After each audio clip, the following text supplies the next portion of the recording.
Buenos días, hermanos, bendiciones. Todos nos hemos dado cuenta en esta mañana que se ha cambiado la hora. Amén. ¿Qué hemos hecho? Hemos adelantado una hora. Una hora más de adelanto. Hemos cambiado el horario de verano.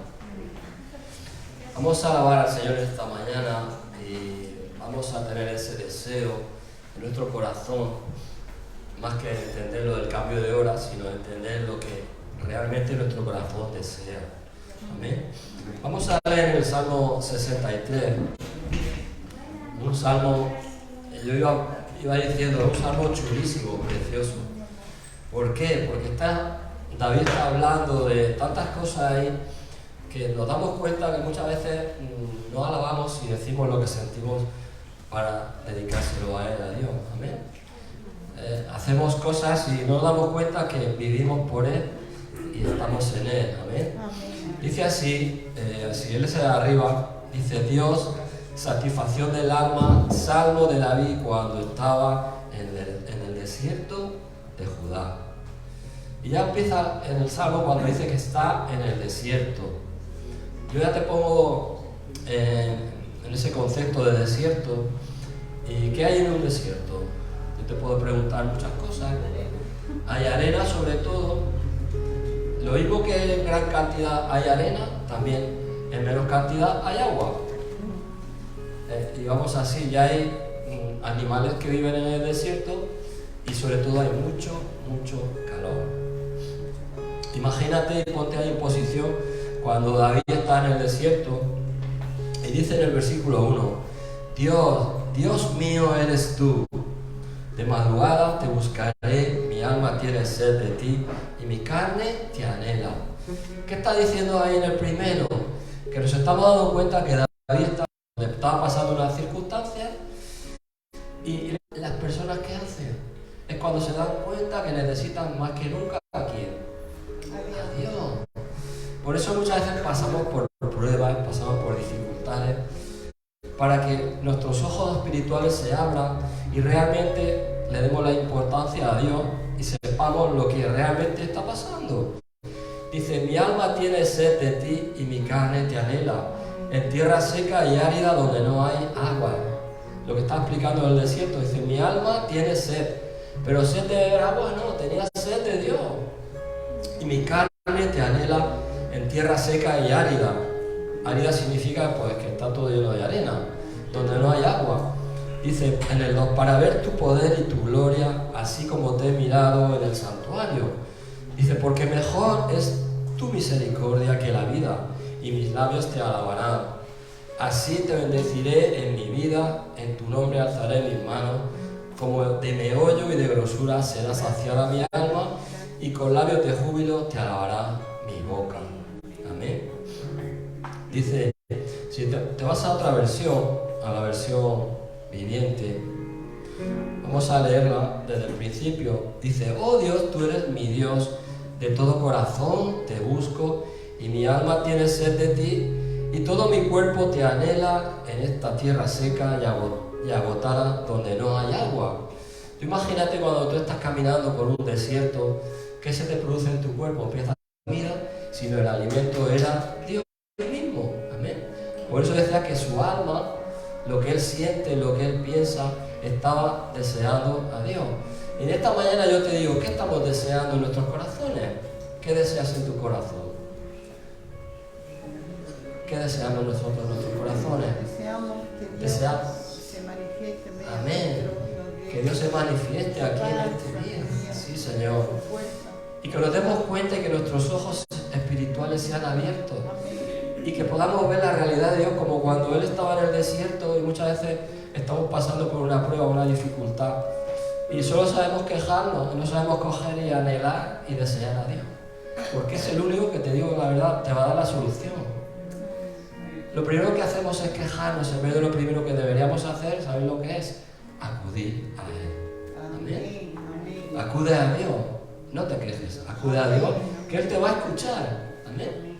Vamos a orar. Señor, te damos las gracias por tu palabra y en este pasaje, Señor, donde David estaba en el desierto, Si en esta mañana hay alguien aquí que está pasando por el desierto, Señor, que tú le puedas hablar a su corazón y que su corazón cambie de pensamiento y quiera anhelarte a ti, Señor. Como dice ahí, mi alma te anhela y tiene sed de ti, Señor.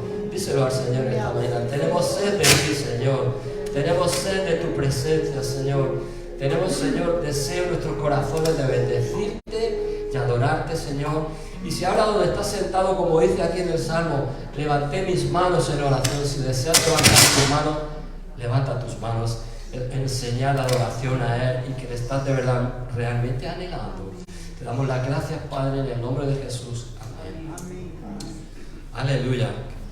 Qué pasaje este del Salmo.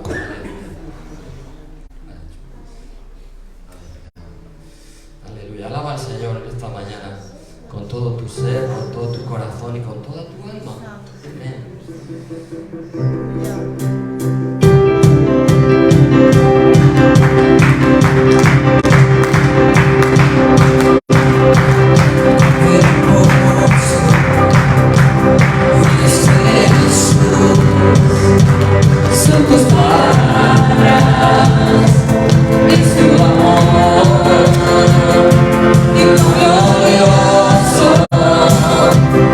Eres Jesús, es tu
¿Quién como el Señor Dios fuerte?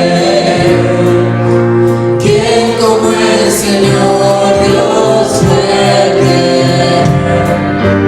¿Quién como el Señor Dios fuerte? ¿Quién como el Señor? Él es el león, león de Judá. Él tiene poder para liberar. Todos se postrarán ante ti. Él es el Cordero, Cordero inmolado. Su sangre en la cruz borró mi pecado. Todos se postrarán ante el Cordero y el León. Todos se postrarán ante ti.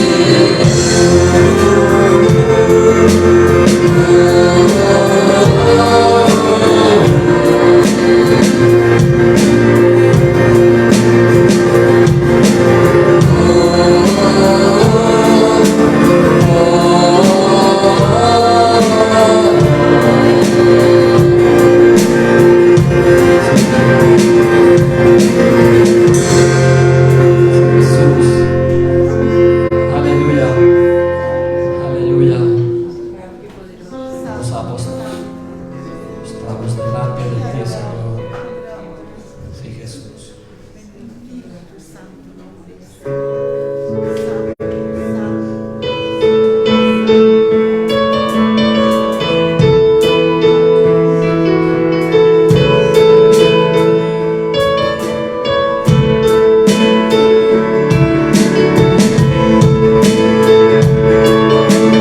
Aleluya. Alábale a Él. Levanta tus manos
sin pecar, te adora toda tu creación, delante de tu trono hay, a ti toda la adoración.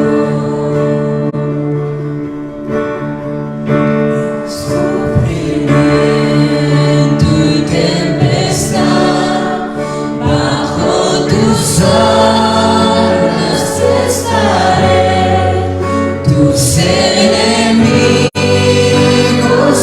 huirán, tu nombre mi victoria es.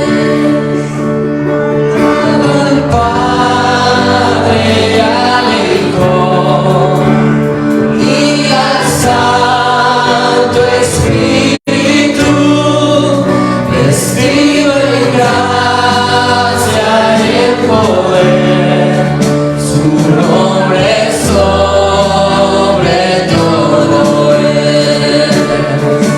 Alaba al Padre y al Hijo y al Santo Espíritu, vestido en gracia y en poder, su nombre sobre todo es. Dios soberano sin pecado, te adora toda tu creación, delante de tu trono hay, a ti toda adoración.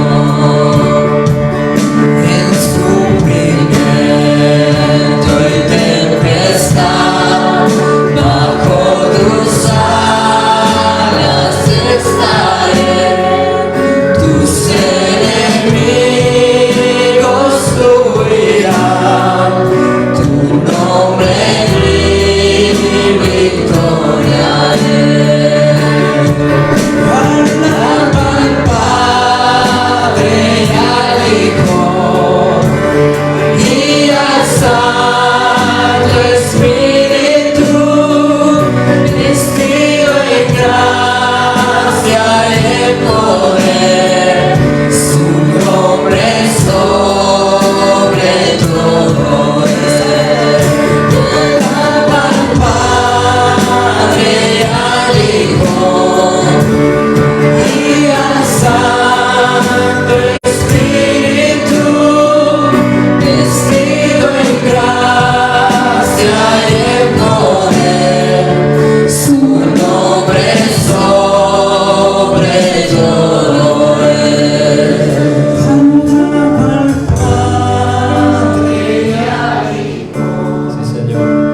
y al Santo Espíritu, vestido en gracia y en poder, su nombre sobre todo es. Su nombre sobre todo es.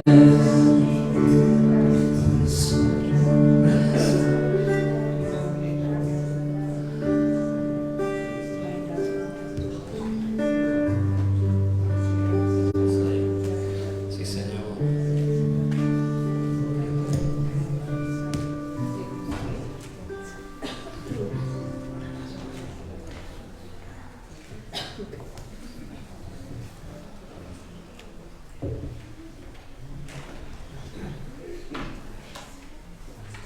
Aleluya.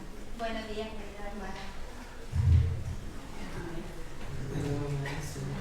En esta mañana vamos a presentar la ofrenda. Aleluya. Y vamos a leer en Mateo 14:13. Aquí habla cuando Jesús alimentó a los 5.000. Y como ha dicho mi esposo en esta mañana, se quejaban y decían sus discípulos, ¿cómo vamos a alimentar a tantos? Pero Jesús les dijo, se compadeció de tanta multitud y les dijo, ¿cómo les van a hacer que se vayan a comer y luego vuelvan? Y entonces vamos a leerlo a ver lo que nos dice. Dice así, en el 14:13 de Mateo. Dice, oyéndolo Jesús se apartó de allí en una barca a un lugar desierto y apartado. Y cuando la gente lo oyó, le siguió a pie desde la ciudad. Y saliendo Jesús vio una gran multitud y tuvo compasión de ellos. Y sanó a los que ellos estaban enfermos. Cuando anochecía, se acercaron a él sus discípulos diciendo, el lugar es desierto y la hora ya pasada. Despida a la multitud para que vayan por las aldeas y compren de comer. Jesús les dijo, no tienen necesidad de irse, dadle vosotros de comer. Y ellos dijeron, no tenemos aquí sino 5 panes y 2 peces. Él les dijo, traédmelos acá. O sea, los propios discípulos no pensaban que estaban con Jesús. Habían visto muchos milagros y habían visto muchas cosas y en ese momento no pensaron y dijeron, sí, estamos con Jesús. Entonces mandó a la gente recortarse sobre la hierba y tomando los 5 panes y los 2 peces y levantando los ojos al cielo, bendijo y partió y dio los panes a los discípulos y los discípulos a la multitud. Y comieron todos y se saciaron. O sea que no solo comieron, sino que se saciaron. Y recogieron lo que sobró de los pedazos, 12 cestas llenas. Y los que comieron fueron como 5.000 hombres, sin contar las mujeres y los niños. O sea que eran 5.000, que eran muchísimos más. Y todavía sobraron 12 cestas. Entonces en este pasaje vemos cómo tenemos que pensar que estamos con Jesús. Que estamos con Jesús y para Él nada es imposible. Amén. Amén. Aleluya. Gracias te damos, Padre Santo, en esta mañana, Señor, por tu palabra, Señor. Gracias porque tú estás con nosotros, Señor, porque tú eres el mejor cuidador, Señor. Tú eres el que todo, Señor, nos puede, Padre.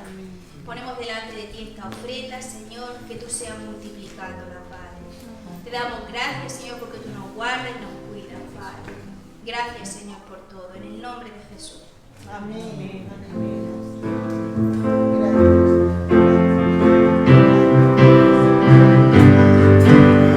La única razón de mi adoración eres tú, mi Jesús. El único motivo para vivir eres tú, mi Señor.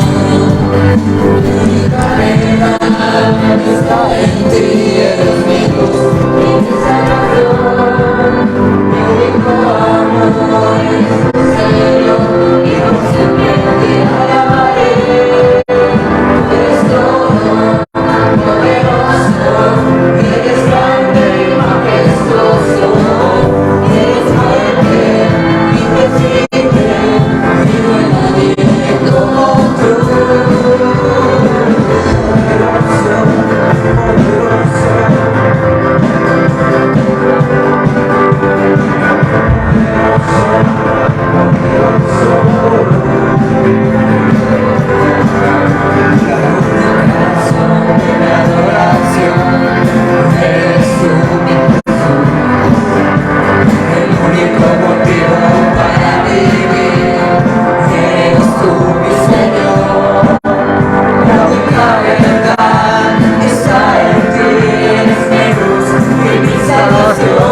Gloria a Dios. Bienvenidos a todos. Un abrazo fuerte, fraternal, en el amor del Señor. Vamos a dar un tiempecito para que los niños salgan sin hacer ruido, calladitos, y enseguida nos vamos a preparar para recibir el maná del cielo, la palabra de Dios. Ese maná que necesitamos, ese alimento espiritual tan necesario. Estamos viviendo tiempos peligrosos y difíciles, ¿verdad? Y por tanto necesitamos que el Señor nos reconforte con su palabra, que a través de su palabra podamos coger ánimo ante tanto problema y tanta dificultad. Pero no nos quepa duda de que Dios está con nosotros. Esa es la gracia de Dios, es eso. Dios obrando en medio de los problemas. Muchos piensan que los cristianos no sufrimos o no debemos sufrir, que Dios lo soluciona todo. Y Dios, lo que yo encuentro en la Biblia, es que nos ayuda en medio de los problemas. Esa es la diferencia y la gran gracia que recibimos los hijos de Dios, que en medio de los problemas Él está con nosotros. Y los que le creemos, le seguimos y le servimos, sabemos y lo tenemos claro que Él está con nosotros. Por eso, aún en medio de los problemas, por muy difíciles que sean, el gozo del Señor está reflejado en nuestra cara, en nuestro rostro. Porque sabemos, como decía Pablo, tenemos la certeza de que cuando nos acercamos al trono de la gracia, recibimos el oportuno socorro, que quiere decir la ayuda en el momento que más lo necesitamos. Y eso es una realidad y eso es una verdad que no podemos olvidar. Los hijos de Dios, la familia de Dios, tiene un gran privilegio. Pero para eso, claro, tenemos que pertenecer a la familia de Dios. Y para pertenecer a la familia de Dios solamente hay un camino, no hay varios caminos ni varias opciones, hay una opción. Esa opción se llama Jesucristo. Esa opción se llama reconocer a Cristo como nuestro Señor y único Salvador. No hay nadie que nos pueda salvar excepto Él. Lo que Él hizo en la cruz fue precisamente eso, cargar con la maldición del pecado, cargar con todos nuestros pecados y así devolvernos, digamos, la relación perdida con Dios. Esa imagen a la cual fuimos creados, el libro de Génesis así lo dice, que fuimos creados a imagen y semejanza de Dios, pero al pecar la imagen se distorsiona. Dejamos de parecernos a Dios. De ahí la necesidad de recobrar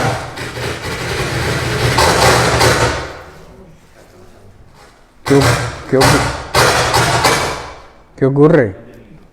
¿Ya ha terminado?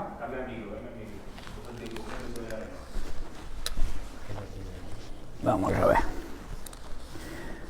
Bien. Este es el 4, creo. Bien, superando las deficiencias, las dificultades técnicas, eso. Gajes del oficio. Bien, pues como decía, la imagen distorsionada por el pecado nos rompe la comunión con Dios, pero Jesús vino a restablecer esa imagen, a que nos pareciéramos a Él, a marcarnos el camino a seguir, para que fuéramos justificados, que lo significa, fuéramos declarados inocentes ante el Señor. Y eso es una realidad que debemos aceptar. Dame otro micrófono. Yo no sé qué pasa con los micros hoy.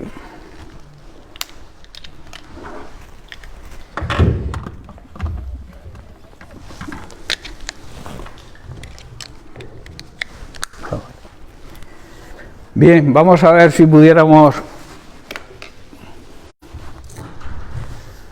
Bien, ahora sí se me oye bien, sin interferencia. Bien, pues vamos a seguir con dejar los inalámbricos y coger los alámbricos. Bien, pues vamos a seguir con el tema de semanas anteriores. Todos sabéis que el título es Guerra Espiritual, que estamos en una guerra espiritual totalmente. La humanidad hoy en día existe una guerra entre, digamos, las fuerzas del mal y el ejército de Dios, el ejército del bien. Es una batalla de fe, es una batalla que solamente podemos vencerla por fe, pero los cristianos somos hombres y mujeres de fe. Y entonces significa creer en Dios y no creer las mentiras del diablo.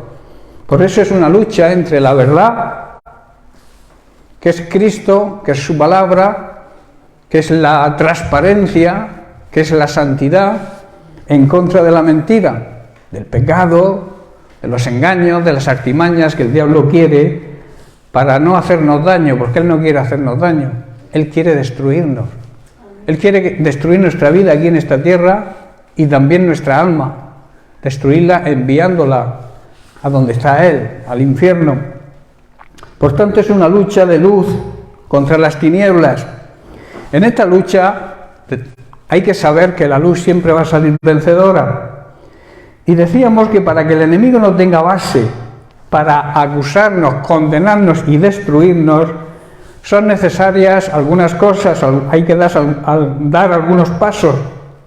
El primero que estamos estudiando es el arrepentimiento. Es necesario en la vida cristiana, es nuestra responsabilidad, porque todos somos pecadores, la Biblia así lo enseña y lo dice. Por tanto, todos tenemos la necesidad de arrepentimiento. No vale con decir soy buena persona, no robo, no mato y por tanto no tengo de qué arrepentirme. La Biblia dice otra cosa, dice que todos somos pecadores, todos hemos infringido alguna ley de Dios, todos. Por eso la necesidad del arrepentimiento. También que necesitamos la paz con Dios y la paz de Dios en nuestra vida.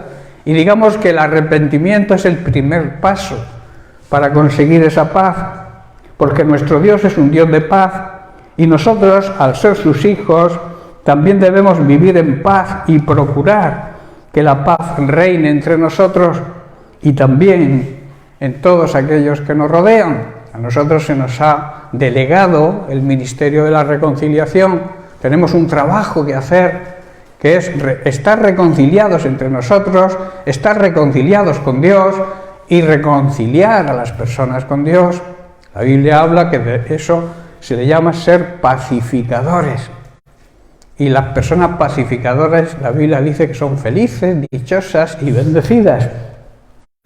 Por eso hemos visto a lo largo de estos estudios de estas semanas que Dios es el único Dios verdadero y que Él busca, procura y desea nuestra paz, porque nos ama y Él quiere lo mejor para nosotros. Estuvimos hablando de la paz dentro de la Iglesia, un capítulo que lo tratamos profundamente. También hablamos de la falta, y comenzamos a hablar de la falta de paz en el mundo. Para la Iglesia tenemos una gran promesa, que tenemos que aferrarnos a ella. La promesa está en el libro de Romanos, capítulo 16, verso 20, donde se nos promete, dice, y Dios, el Dios de paz, aplastará en breve a Satanás bajo vuestros pies. Tremenda promesa, ¿verdad? Y dice que bien pronto, en breve. Y dice, la gracia de nuestro Señor Jesucristo sea con vosotros.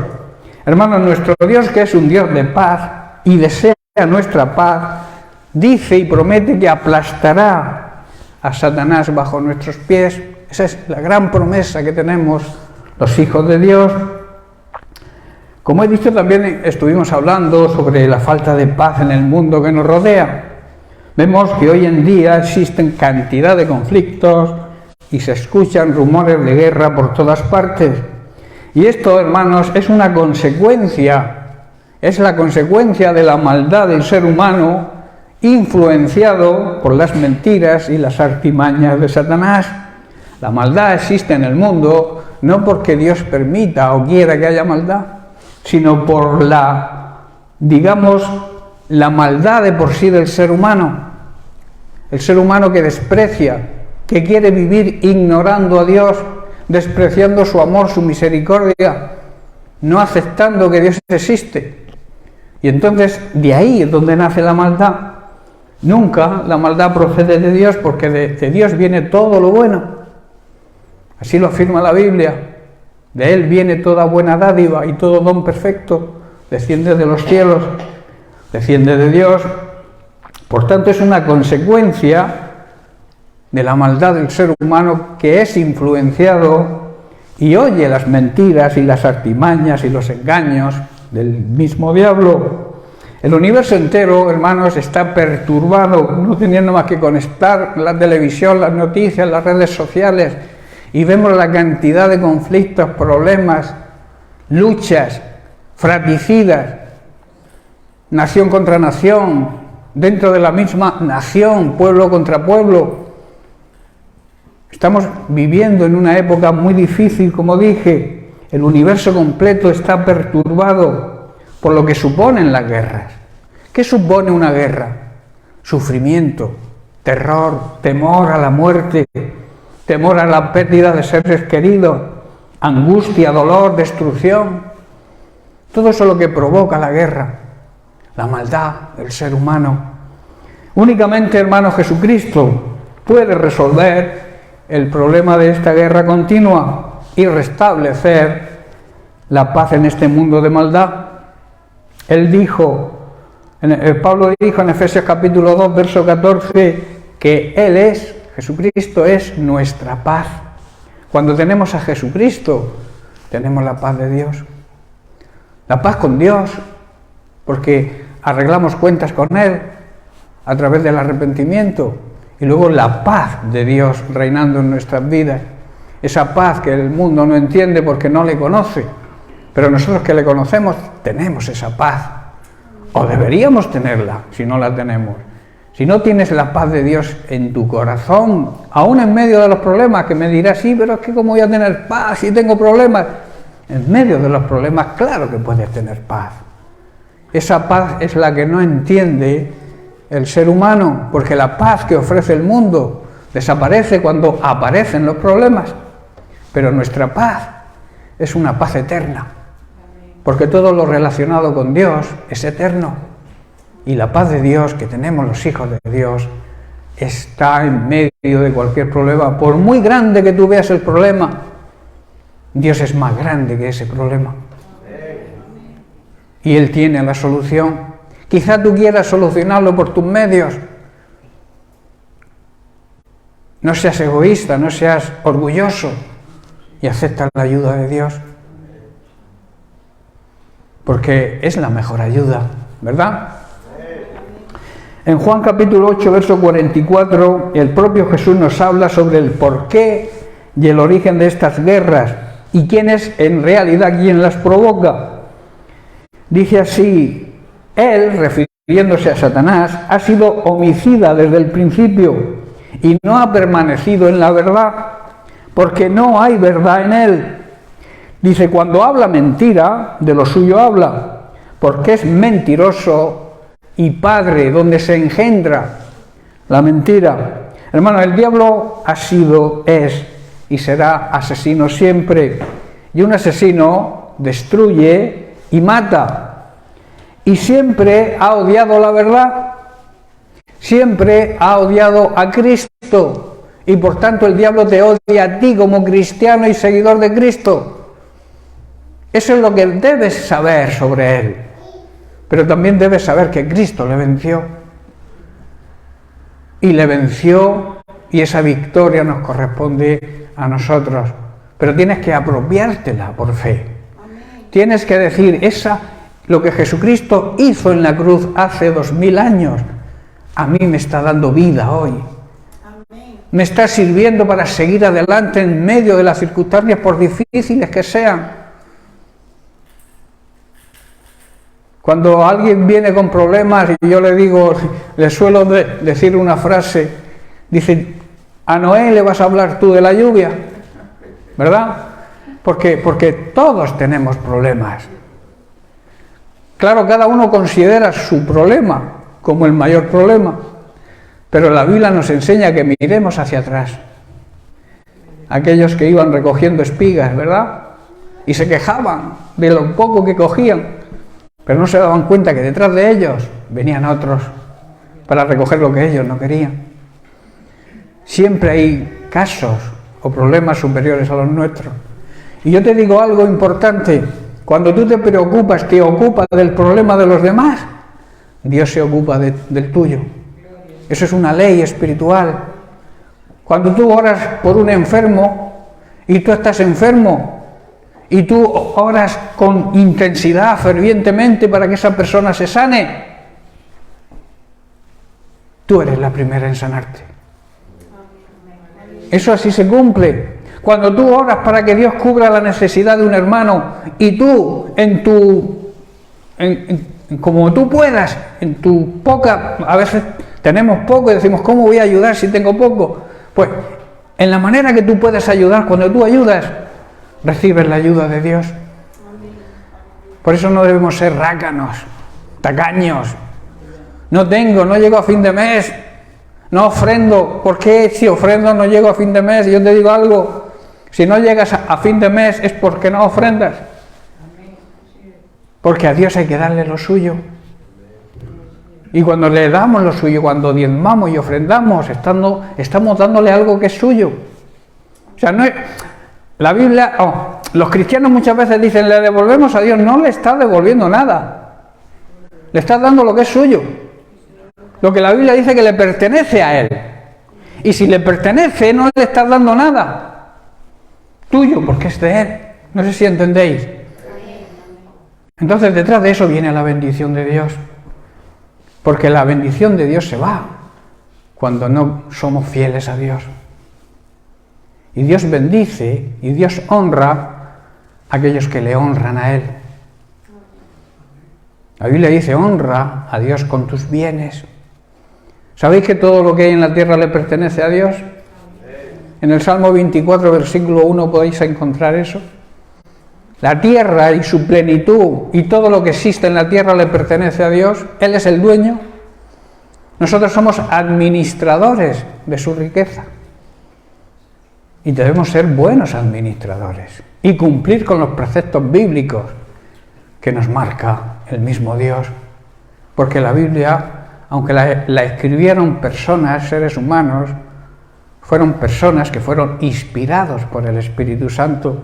O sea que en realidad quien escribió la Biblia fue el Espíritu Santo. Porque si a mí alguien me dice, escribe lo siguiente, y yo voy escribiendo, no soy yo quien escribe, es la persona que me dicta lo que debo escribir, ¿verdad? Pues con la Biblia ocurrió así. El Espíritu Santo trajo revelación a personas normales como tú y como yo para escribir la mente de Dios, los deseos de Dios, las leyes de Dios, los parámetros que Dios pone para que nosotros nos vaya bien. ¿Estoy comprendiendo, hermano? El diablo dice que ha sido asesino, destruye y mata, y siempre ha odiado a Cristo y a los cristianos porque en él no hay verdad ninguna. Cuando miente actúa de acuerdo a su naturaleza, porque es mentiroso y el engendrador, el padre de la mentira. Quiero contar una fábula que va en relación con la naturaleza. Dice que había un elefante y un escorpión, un alacrán, que tenían detrás un bosque que se había incendiado y no podían retroceder a través del bosque y tenían que cruzar un río. Entonces fue el alacrán y le propuso al elefante trabajar en equipo, puesto que de no hacerlo los dos morirían. Impresionado por aquella proposición, el elefante le dijo y le preguntó, ¿pero si dejo que subas a mi lomo, me picarás? A lo que el alacrán replicó, no, amigo elefante, te juro que no lo haré. Y apresúrate, date prisa, que no nos queda mucho tiempo. Viendo el elefante la realidad de las circunstancias, aceptó la alternativa que le ofrecía el alacrán, el escorpión. Dice, estaban ya en la mitad del río cuando el elefante sintió como un rayo, como si un rayo le hubiese tocado. O sea, le pegó un picotazo de esos de miedo y se quedó paralizado. Y le dice, ¿qué has hecho, escorpión? Apenado, dice, ¿no ves que ahora vamos a morir ahogados? El alacrán, que hasta ese momento había estado en silencio, le dice, lo sé, disculpa, pero es mi naturaleza. la naturaleza del escorpión es picar, aunque vaya en sí su propia vida. ¿Qué moraleja se saca de esto? Que es que la naturaleza de las personas malas es hacer el mal. No lo pueden evitar. Solamente lo podrían evitar si hay una nueva regeneración, un nuevo nacimiento, que solo se produce cuando aceptamos a Jesucristo como nuestro Señor y Salvador personal. Y entonces formamos parte de la familia nueva. De la familia de Dios. Hay una nueva naturaleza.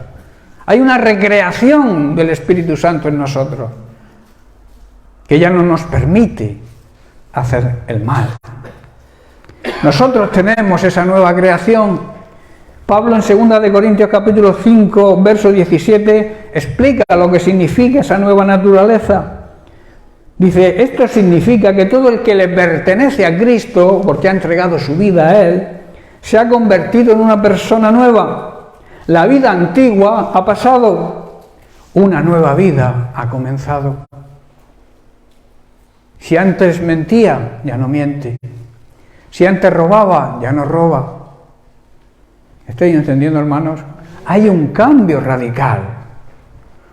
Si seguimos en nuestra vieja naturaleza, la tendencia de nuestro viejo hombre, que debería estar crucificado con Cristo, la naturaleza de ese viejo hombre nos va a impulsar a hacer lo que hacíamos antes. Pero si en realidad hemos muerto a nuestro ego, a nuestra vieja manera de vivir, y aceptamos a Jesucristo como nuestro dueño y Salvador personal, ya no somos los mismos. Y entonces comienza una nueva vida, comienza una nueva relación con Dios, una relación perdida por el pecado, pero que Dios quiere restaurarla. Para eso envió a Jesucristo, para restaurar esa relación rota que el ser humano tiene con el pecado, por el pecado. Amén. Por tanto, nosotros tenemos la certidumbre, la seguridad de que la vuelta del Señor nos da la certeza de que pronto la paz reinará sobre toda la tierra. Cristo, que es nuestra paz, reinará con nosotros sobre la tierra, hermanos, y esto es una gran promesa. Lo mismo que aplastará en breve a Satanás bajo nuestros pies, nos promete que reinará con nosotros sobre esta tierra. En Apocalipsis 22, versículos 3 al 5, Jesús le declara a Juan lo siguiente, dice, ya no habrá más maldición sobre ninguna cosa, porque allí estará el trono de Dios y del Cordero, y sus siervos le adorarán. Hermanos, cuando Cristo regrese, se acabará toda maldición. Ya no habrá más maldición sobre la tierra nueva que Él creará para nosotros, porque donde está establecido su reino, no puede haber maldición. Si tú has establecido el reino de Dios en tu hogar, en tu vida, tú no tienes maldición. Tú lo que tienes es bendición de Dios. Amén. Pero para eso tienes que el reino de Dios sea establecido. ¿Qué significa establecer el reino de Dios? Dejar que Dios gobierne tu vida. Amén. Aleluya. Lo mismo que nos sometemos a los reyes de las naciones. Y ellos supuestamente cuidan de nosotros. De aquella manera. Cuando nosotros nos sometemos a Dios, Él nos cuida de verdad. Pero tenemos que aceptar su autoridad y su soberanía. Soberanía significa la máxima autoridad, que no hay autoridad por encima de Él. Cuando nosotros aceptamos su soberanía, todo nos va bien, aún en medio de los problemas, porque los problemas van a existir siempre. Pero yo te digo algo, lo mismo que la vida se termina, que es efímera, los problemas también se acaban, porque lo promete Dios, ya no habrá más. Cuando Él regrese no habrá más maldición. En el cielo no hay maldición, ¿verdad? En el cielo no hará falta huir del pecado porque no habrá pecado. Está la luz, la verdad, la transparencia de Dios y de aquellos que hayan sido salvos. Verán, dice el versículo 4, verán su rostro y tendrán su nombre escrito en la frente. Veremos el rostro de Dios, hermanos, y tendremos un nuevo nombre escrito en la frente. Esto habla de nueva identidad. Dejaremos de ser lo que éramos aquí en la tierra para disfrutar en la presencia de Dios por la eternidad. Versículo 5.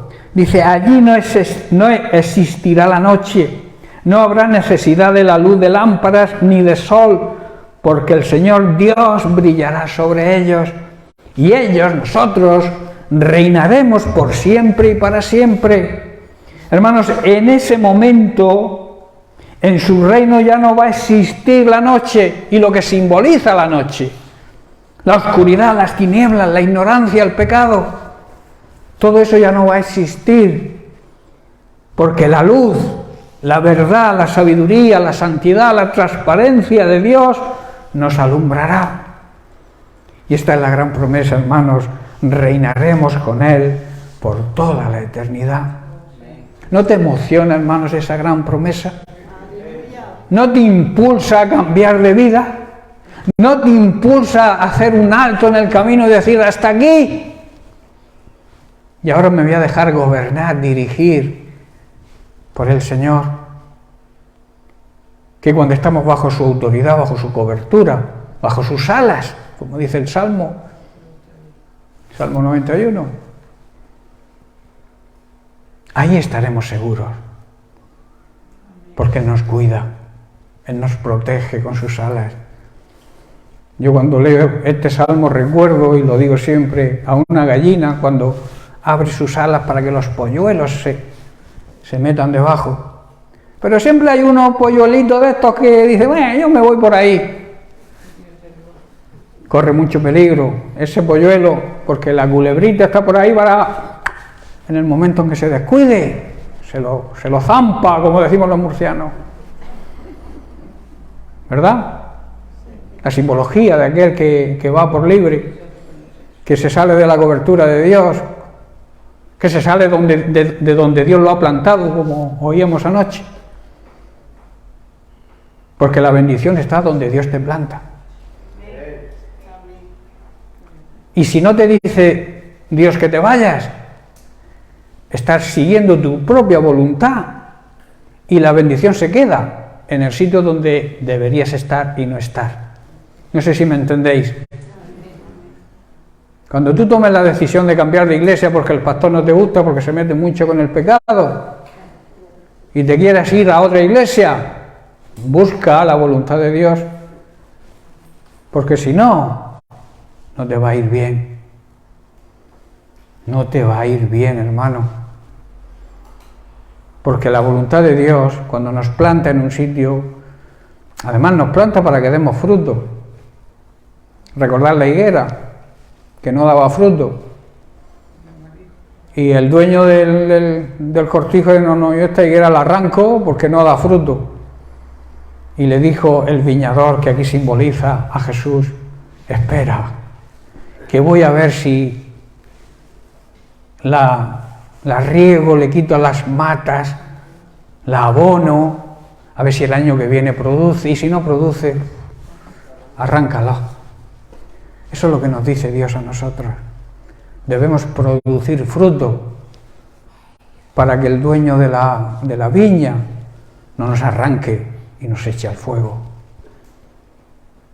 ¿Sabéis una simbología? ¿Sabéis que la madera de la viña no sirve para nada? Ni para el fuego sirve. O sea, tú la echas al fuego y ahí ni hace brasa, ni puedes asar una barbacoa, no puedes hacer nada porque no sirve para nada. Y menos para hacer muebles ni nada de eso. La madera de la vid no sirve para nada. Y Dios nos compara precisamente con que es la vid verdadera y nosotros somos las ramas, los sarmientos, que solamente producimos cuando estamos unidos a Él. Porque no sirve nada más que para echarla al fuego cuando nos cortamos. Nos cortamos de la savia que nos produce Cristo. No servimos nada más que para ser echados al fuego y destruidos. No sé si entendéis la simbología. La palabra de Dios es muy clara. Hermanos, la paz será la característica principal, junto con la justicia, del reino del príncipe de paz. Quiero hacer énfasis repitiendo un versículo que antes he nombrado en Mateo capítulo 5, verso 9, donde Jesús promete y nos dice: bienaventurados los pacificadores, porque ellos serán llamados hijos de Dios. Hermanos, Dios bendice a aquellos que procuran la paz, porque serán llamados, serán reconocidos por los demás como verdaderos hijos de Dios. Cuando tú actúes como un pacificador, yo lo llamo bombero, cuando tú apagues fuego de verdad y no lo incendies echando más gasolina, entonces dice la Biblia que Dios te va a bendecir. Si tú procuras la paz con todos y la santidad, que según la Biblia, sin procurar la paz y la santidad con todos, nadie verá al Señor. Nadie verá al Señor actuando en su vida aquí en la tierra, ni tampoco le verá en la eternidad. Por eso es necesaria la paz y la santidad. Van juntas, van de la mano. Bienaventurados aquellos que procuran la paz, hermanos. La pregunta es, ¿tenemos paz? ¿Vivimos en paz? Amén. Cristian, me creo que vive en paz. ¿Nadie más vive en paz? Yo te haría una pregunta personal que no quiero que me contestes, sino que te la hagas a ti mismo. ¿Estás satisfecho con la clase de vida que llevas?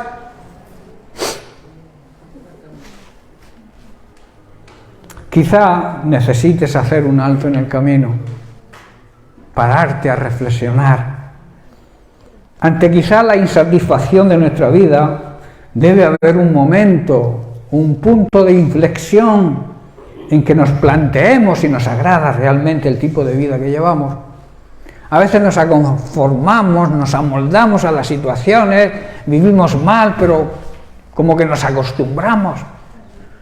Párate, que Dios quiere otra vida para ti.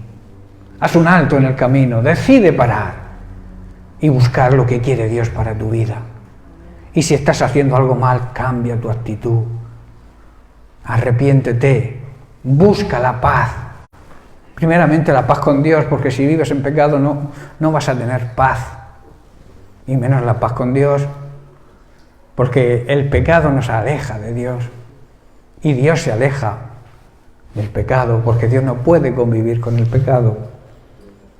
Por eso te digo que necesitas hacer un alto en el camino. ¿Qué es para ti la vida? ¿Qué significa para ti la vida? Te vuelvo a preguntar, ¿estás satisfecho con ella? ¿Vives una vida feliz? ¿Eres feliz contigo mismo? No aceptes la monotonía, no aceptes la mediocridad, porque Dios quiere lo mejor para ti y para mí. Ponte en el orden de Dios y serás bendecido. Busca el reino de Dios, antepone cualquier cosa que hagas sea siempre para la gloria de Dios. Que el reino de Dios avance. Que por encima de cualquier, ilusión o plan que tú tengas, que pongas el plan de Dios. Y así vas a facilitar que Dios te ayude a ti en tu plan, si estás de acuerdo con su voluntad. Seamos humildes. La palabra de Dios, Santiago así lo dice: humillaos bajo la presencia de Dios y Él a su tiempo os levantará, os solucionará vuestro problema a su tiempo. Quizá necesitemos estar un tiempo ahí en el problema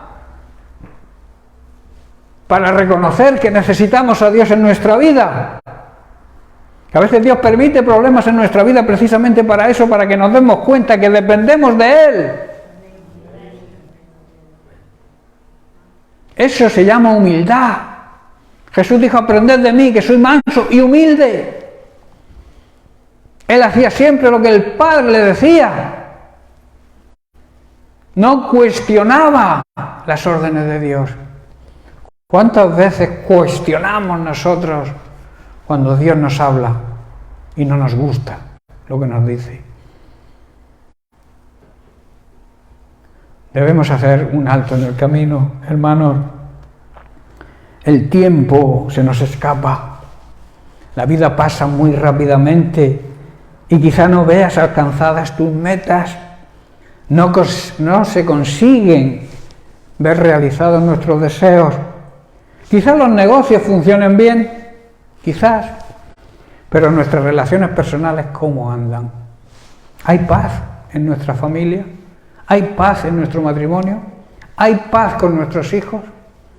Quizá, como he dicho, te vaya el negocio bien, pero lo importante, el mayor negocio que Dios nos ha encargado, el mayor ministerio que Dios nos ha encargado es la familia. ¿Cómo es tu relación con tu familia? Es preferible que los negocios te vayan mal y que tengas buena relación con tu familia. Que va a ser imposible que te vayan mal porque Dios te va a apoyar, pero a elegir, yo elijo el bando de Dios, los planes de Dios, los propósitos de Dios. Dios tiene un plan y un propósito para cada uno. Quizá por culpa del estrés tengamos problemas emocionales. Hoy en día hay mucha crisis de ansiedad que se llama, y es por el estrés, es por el agotamiento mental que lleva el ser humano cuando se esfuerza demasiado en trabajar y trabajar y trabajar y no tiene tiempo para nada. Dios quiere darnos descanso. Y como dice el libro de Eclesiastés, hay tiempo para todo. Pero parece ser que no hay tiempo para nada. Vamos con el estrés subido. No tengo tiempo, no tengo tiempo, no tengo tiempo. Pues si el tiempo le pertenece a Dios, busca a Dios, que es el Dios de los tiempos. El que maneja los tiempos es Dios. Acepta su autoridad, acepta sus consejos. Pasa tiempo de intimidad con Él para que Él te guíe y te muestre qué debes hacer. A veces pensamos y oramos, leemos la Biblia, evangelizamos por el temor a las consecuencias de no hacerlo. ¿Amén? Y lo que deberíamos es preguntarnos lo siguiente: si oro es porque anhelo estar en la presencia de Dios. Si leo la Biblia es porque deseo ser guiado y aprender cada día más de su palabra. Si evangelizo es porque tengo amor por las almas perdidas. Esa es la realidad que deberíamos plantearnos en vez de hacer las cosas por temor. Dice que el verdadero amor echa fuera el temor. Y muchos creyentes, yo te puedo asegurar, muchos creyentes hacen las cosas por miedo a las consecuencias de no hacerlas. Si no oro por los alimentos, voy a tener una mala digestión. En vez de orar para darle gracias a Dios por los alimentos. Con esa intención, ¿verdad? Oro porque si no oro, el Señor no me va a bendecir. Ora porque desees tener una relación y una conversación con tu Padre Celestial. Cambiamos a veces los motivos. Y te vuelvo a repetir, cuando hay amor, cuando hay un verdadero amor, no existe el temor a las consecuencias, porque sabemos que estamos en el amor de Dios. Y el amor de Dios cubre todo. Y donde está el amor de Dios no hay temor. El temor sale pitando, se esfuma. Amén.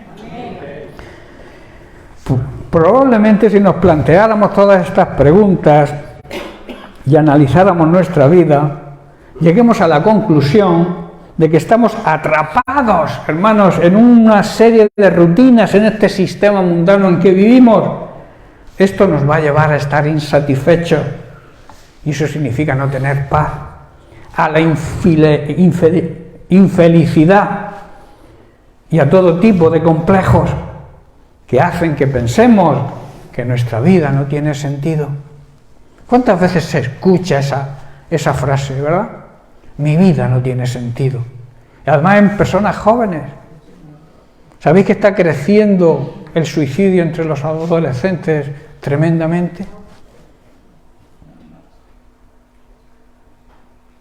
4.000 y pico suicidios al año aquí en España, que son 11 diarios. 11 personas que se quitan la vida al día porque no están satisfechas con su vida. Hermanos, esto es un problema serio. Mueren más suicidándose que en accidentes de tráfico. Pero a los suicidios se le da poca publicidad, ¿verdad? Pero el que se suicida, ¿por qué es? Porque está insatisfecho con su vida.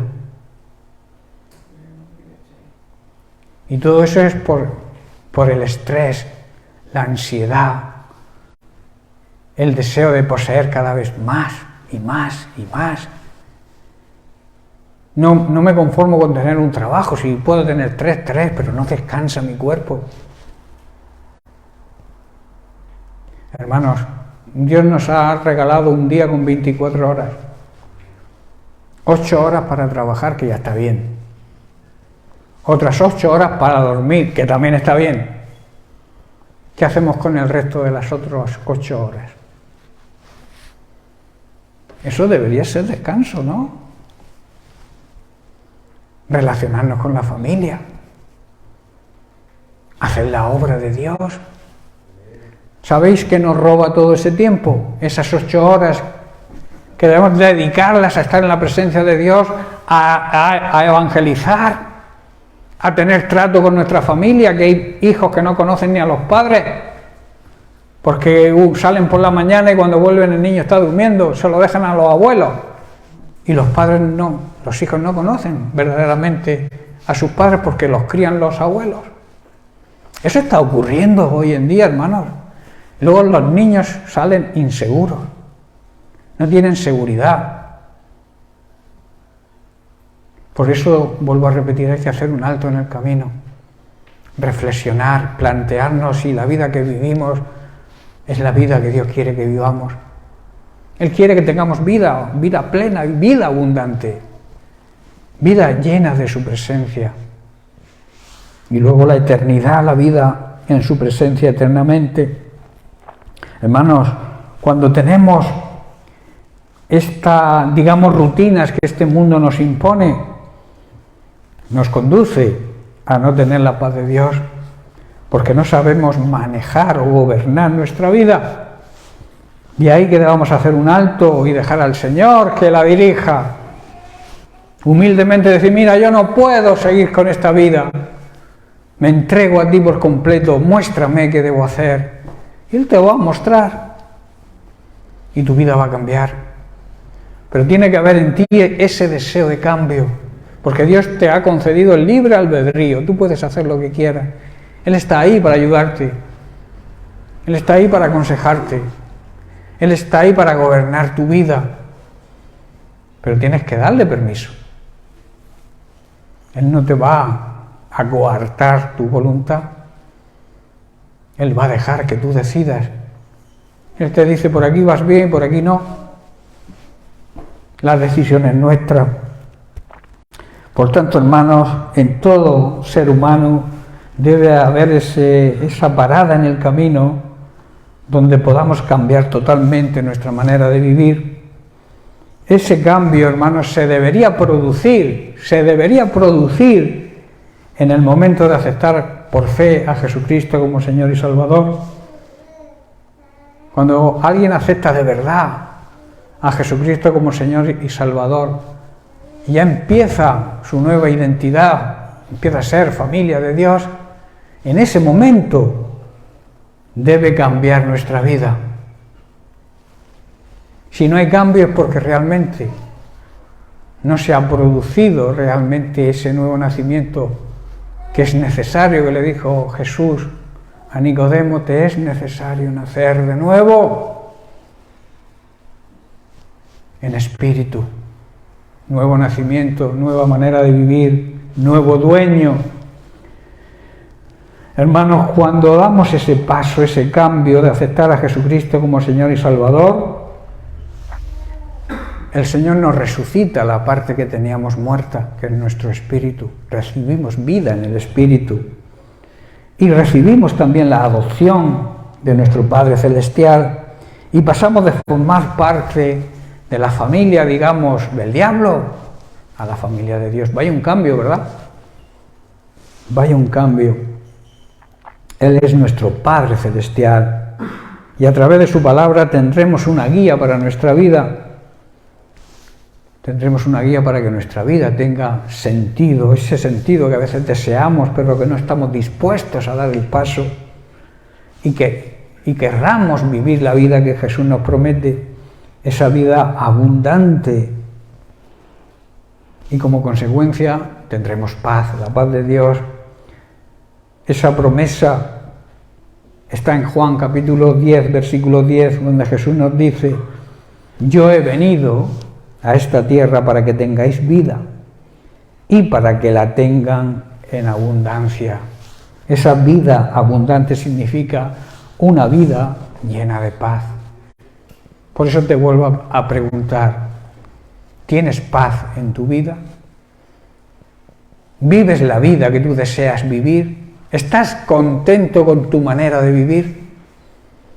Deberíamos plantearnos todas esas preguntas y pararnos, hacer un alto en el camino y decidir cambiar de rumbo. A eso se le llama arrepentimiento, que es el tema que estamos tratando. Cambiar de rumbo, dar un cambio radical de 180 grados. Y el Señor nos va a ayudar a hacerlo, claro que sí, pero te deja tomar la decisión. Yo suelo decir que las primeras palabras en el ministerio de Jesús, cuando Él empezó, cuando Él salió de la tentación del desierto y fue ungido por el Espíritu Santo, recibió la unción del Espíritu Santo, sus primeras palabras fueron: arrepentíos, porque el reino de Dios se ha acercado. El arrepentimiento es la base del perdón. Si no hay arrepentimiento, no hay perdón. ¿Estáis comprendiendo, hermanos? Hermanos, solo tenemos una vida aquí en esta tierra y deberíamos aprovecharla, ¿verdad? Jesús entregó su vida para salvarnos. ¿Para salvarnos de qué? De la condenación eterna. Y darnos a todos aquellos que hagamos ese alto en el camino una vida plena y abundante. La verdadera vida, un anticipo de la vida eterna aquí. Esa es la vida realmente, hermanos, que merece la pena vivir. La vida eterna es la vida que perdura siempre. Porque la vida física, tarde o temprano, todos los que nacemos estamos condenados a muerte. ¿O no? ¿Hay alguien que se crea que va a ser eterno aquí en esta vida? Si tú has nacido, estás condenado a muerte física. Pero también si has nacido de nuevo, estás condenado a la vida eterna. Qué tremenda paradoja, ¿verdad? Porque hay eternidad en vida, la vida eterna, y eternidad de muerte, la condenación eterna, que también existe. ¿Os imagináis toda la eternidad sufriendo en el infierno? Porque hablamos que la vida eterna es muy bonita, la presencia de Dios, pero ¿y si no vivimos de acuerdo a la palabra de Dios y lo que tenemos, en vez de vida eterna, tenemos condenación eterna? ¿A dónde vamos? Cuando estemos en ese sitio que ya no habrá punto de retorno, no habrá punto de inflexión, cuando llegues ahí ya no puedes hacer nada. Será tremendo, ¿verdad? Lo mismo que será maravilloso llegar a la presencia de Dios y estar gozándote en su presencia eternamente. Qué triste va a ser lo contrario. Por eso yo te animo, hermano, a parar en el camino, ver si la vida que llevamos está de acuerdo a la palabra de Dios, y si no, cambiar. Hoy en día tenemos la Biblia, la palabra de Dios, tenemos maestros que nos enseñan. Vamos a aprovechar, porque la enseñanza no es para, digamos, aumentar el intelecto, sino para ponerla por obra. Porque la medicina, si no la tomamos, no hace efecto. Y la palabra de Dios, si no la obedecemos, tampoco va a producir nada. Serán palabras escritas en un libro. Y como yo suelo decir, la palabra de Dios tiene que estar escrita en nuestro corazón. Y eso conlleva ponerla por obra. Estoy ya terminando. Jesús nos dijo y nos invita: venid a mí todos los que estéis trabajados y cargados, y yo os haré descansar. Llevad mi yugo sobre vosotros y aprended de mí, que soy manso y humilde de corazón, y entonces hallaréis descanso para vuestras almas. Hermanos, si estamos cansados, si llevamos cargas pesadas, si no tenemos paz, Jesús nos promete que si vamos a Él, nos dará descanso. Para eso debemos unirnos a Él. Jesús mismo dijo que separados de Él, ¿qué? Nada podremos hacer. Debemos dejar también que nos enseñe. Su palabra está llena de sabiduría divina. Así aprenderemos de Él la humildad y el dominio propio que siempre demostró. Jesús siempre demostró ser humilde y controlar. Y entonces encontraremos el descanso y la paz que es necesaria, y sobre todo en este tiempo que estamos atravesando. Amén. Bien, pues lo dejamos aquí y seguiremos la semana que viene. Bendiciones.